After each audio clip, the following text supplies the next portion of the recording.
শহীদ রাষ্ট্রপতি জিয়াউর রহমানের ৪৫তম শাহাদাত বার্ষিকী উপলক্ষে ৮ দিনের কর্মসূচি ঘোষণা করেছে বাংলাদেশ জাতীয়তাবাদী দল বিএনপি। একই সঙ্গে দেশের রাজনৈতিক পরিস্থিতি, গণতন্ত্র এবং সম্ভাব্য ষড়যন্ত্রের বিরুদ্ধে সতর্ক বার্তা দিয়েছেন দলটির যুগ্ম মহাসচিব রুহুল কবির রিজভী। সত্য ন্যায় প্রতিষ্ঠান। শুক্রবার রাজধানীর নয়াপল্টনে বিএনপির কেন্দ্রীয় কার্যালয়ে আয়োজিত সংবাদ সম্মেলনে তিনি বলেন, শহীদ জিয়াউর রহমান দেশে গণতন্ত্র ও বহুদলীয় রাজনীতি পুনঃপ্রতিষ্ঠায় গুরুত্বপূর্ণ ভূমিকা রেখেছিলেন। স্যান্ডেলিনা সো, রূপচর্চায় আভিজাত্য। সংবাদপত্রের স্বাধীনতা নিশ্চিত করা থেকে শুরু করে উৎপাদনমুখী অর্থনীতি গড়ে তোলার ক্ষেত্রেও তিনি সাহসী নেতৃত্ব দিয়েছিলেন বলে মন্তব্য করেন রিজভী। সংগ্রাম করেছেন অঙ্গীকার পূরণের এক মহত্তম দৃষ্টান্ত স্থাপন। এদিকে শাহাদাত বার্ষিকী উপলক্ষে ঘোষিত কর্মসূচির মধ্যে রয়েছে ৩০ মে ভোর ৬টায় নয়াপল্টনের কেন্দ্রীয় কার্যালয় সহ সারা দেশে দলীয় পতাকা অর্ধনির্মিতকরণ ও কালো পতাকা উত্তোলন। একই দিন সকাল ১১টায় তারেক রহমানের নেতৃত্বে দলের সিনিয়র নেতারা শেরে বাংলা নগরে জিয়াউর রহমানের মাজারে পুষ্পস্তবক অর্পণ ও ফাতেহা পাঠ করবেন। আগামীকাল ৩০ মে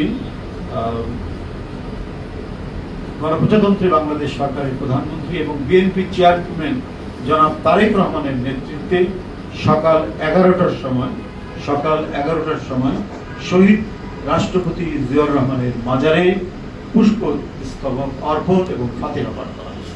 এছাড়া বিএনপি ও এর অঙ্গ সহযোগী সংগঠনগুলো আলোচনা সভা, আলোকচিত্র প্রদর্শনী, দোয়া মাহফিল ও দুস্থদের মাঝে খাদ্য ও বস্ত্র বিতরণ সহ বিভিন্ন কর্মসূচি পালন করবে বলে জানিয়েছে দলটি। আগামীকাল ভোর ৬টায়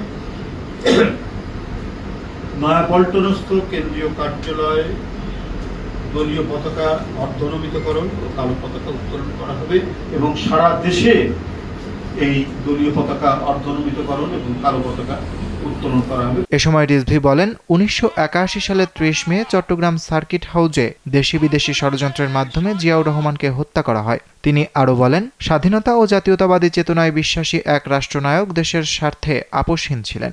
সুতরাং এই কাঠামোর মধ্যে থেকেই আমাদের সবাইকে কাজ করতে হবে, যাতে কেউ ভিকটিম না হতে পারে। এটাই তো একটি গণতান্ত্রিক সরকারের মূল দায়িত্ব, মূল কাজ। বর্তমান রাজনৈতিক পরিস্থিতি প্রসঙ্গে বিএনপির এই নেতা বলেন, একটি রাষ্ট্রে অপরাধ, বিশৃঙ্খলা কিংবা নানা সংকট থাকতে পারে, তবে এসব মোকাবেলায় নির্বাচিত সরকারের দায়িত্ব হল দ্রুত ব্যবস্থা নেওয়া এবং আইনের শাসন নিশ্চিত করা। তিনি আরও বলেন, কিন্তু চক্রান্ত ও অস্থিতিশীলতার রাজনীতি দেশের জন্য ক্ষতিকর। দৃঢ়ভাবে জিনিসগুলো পর্যবেক্ষণ করছেন এবং অরিত্র বাসু, কালবেলা। দ্রুত গতিতে সেখানে করেন। ধন্যবাদ।